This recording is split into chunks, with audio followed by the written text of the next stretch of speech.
I Love Europe, och det var va? Ja, Christer Sjögren kanske. Absolut, Christer Sjögren. Kunde jag det? Jajamensan. Tur vi sitter ner allihopa. Jag såg på internet på Sydsvenskans hemsida den 19 juni. Det var ett citat från tidningarnas telegrambyrå och från en artikel i Svenska Dagbladet. Där stod så här. Andelen personer som dör kort tid efter att de fått plats på särskilda äldreboende har mångdubblats på senare år enligt en ny studie. I vissa områden i Stockholm dör var fjärde person en dryg månad efter att de fått plats på äldreboende. För 4-5 år sedan var andelen som kom in och dog snabbt 5% och nu är de 25-30%, säger Morten Lagergren, projektledare vid Äldrecentrum och Aging Research Center på Karolinska institutet och en av forskarna bakom studien till Dagens Nyheter.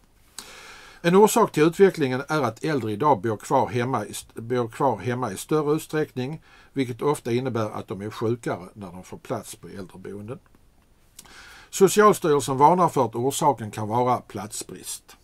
Antalet platser på äldreboende har skurits ner med nära 29 000 de senaste 10 åren för att kommunerna har behövt spara och effektivisera. Slut citat.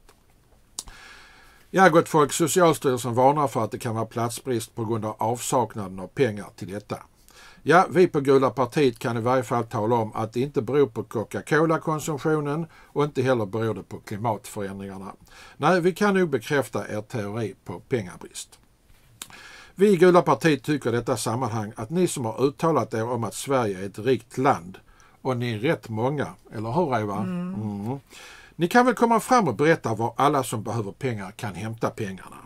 Alla de som står i tv på kvällarna och säger att de behöver mer resurser. Jag berättar för dem var pengarna ska tas. Jag var inte blyga nu. Thomas Bodström och Mona Sahlin och finansminister Anders Balansen Borg och Miljöpartiets Gustav Fridolin. Ja, var finns kosingen?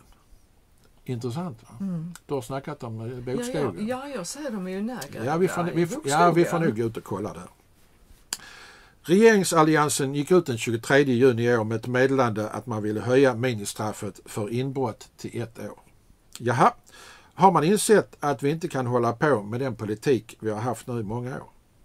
Har man börjat inse att hela samhället börjar kaja ut för? Nej, så bra kan det väl ändå inte vara. Vi i Gula partiet vill i det sammanhanget bara påpeka att vi gick ut för mer än ett halvt år sedan med förslaget att alla straffskalor för alla brott skulle höjas, och då speciellt ministraffen. Eftersom att våra domstolar ständigt verkar sätta straffskalan i brottsmål efter ministraffet. Men eftersom att det var Gula partiets förslag så blev det inte uppmärksammat. Tänk att man nu i valtider kan ha ett möte mellan Moderaterna, Folkpartiet, Centerpartiet och Kristdemokraterna och faktiskt komma fram till att man måste ändra på en del i samhället och däribland straffen. Ja, inte bara för inbrott. Nej, man ändrar också reglerna för så kallade bilmålvakter. De ska inte längre kunna äga tusentals bilar och slippa betala böter. Ja, man får nästan nypa sig i armen. Och ovanpå detta inför man en 10 kvadratmeters större friggebod. Ja, det behövs tydligen ett kommande val för att man ska kunna resonera sig fram till dessa 3 förändringar. Ja, och vi i Gula partiet som har föreslagit att vi ska ändra valen till att vara med 3 års i mellanrum. Ja, gott folk, då tar det ju bara 3 år till för att de i Stockholm ska kunna komma på fler bra saker. Tänk er själv, 6 bra förslag på 6 år. Det blir ju ett bra förslag om året. Ja, då kan vi kanske få till ett bättre Sverige att kunna leva i. Ja, om sådär 75 år. Hurra! Hurra!